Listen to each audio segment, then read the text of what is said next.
Naiwasan nga po mga idol ng Golden State Warriors na matalong muli ngayong araw laban sa Chicago Bulls matapos silang magkaroon ng scoring run sa second half para makuha ang panalo 131-106 na pinangunahan ni Stephen Curry na merong 21 points. Pero hindi rin naman si Curry ang tunay na nagpapanalo sa team bagkus mas malaki ang naiambag dito ng kanilang mga bench teammates na sina Guy Santos na merong 19 points at ang kanilang 7-footer rookie center na si Quentin Post na merong 20 points, 5 rebounds. Pareho rin naman nga itong nakapagtala ng 5 3-pointer plus napaka-impressive ng kanilang depensa kaya silang dalawa ang nagsilbing difference maker. Sa madaling salita, kung wala sila, hindi sila mananalo sa Bulls. Pero sa kabila ng impressive performance nilang dalawa, lalo ni Quentin Post, marami pa rin naman na naniniwala na sasayangin ni Coach Steve Kerr ang talento ng mga ito. Sa katunayan, kapag bumalik na nga po sa lineup sina Jonathan Kuminga at Draymond Green, inaasahan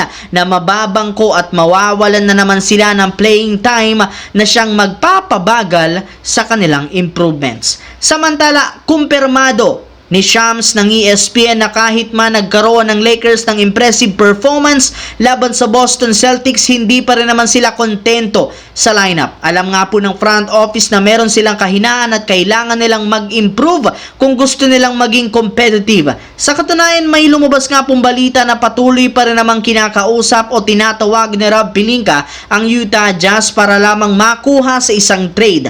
As of now, meron silang nakahandang package na inaalok sa Jazz na binubuo ni na Jalen Hood-Schifino at 2 first round pick.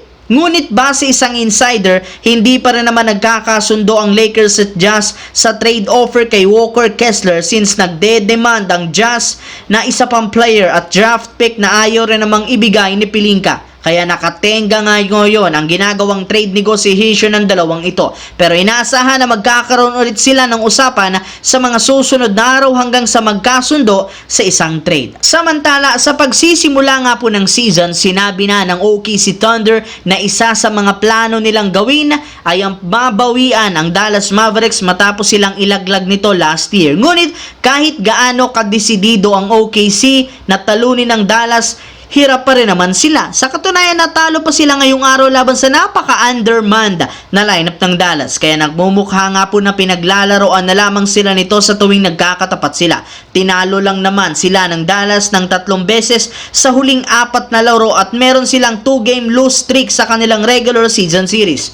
At mahirap pa dyan, hindi pa nga kompleto ang buong team ng Mavericks kaya meron talagang paglalagyan ng OKC Thunder kapag nagkatapat ulit silang dalawa sa playoffs. Kaya kailangan na lamang ng Thunder na manalangin na hindi nila makabangga agad ang Dallas sa first round o di kaya second round dahil hindi pa alam kung matatalo nila ito sa isang 7-game series.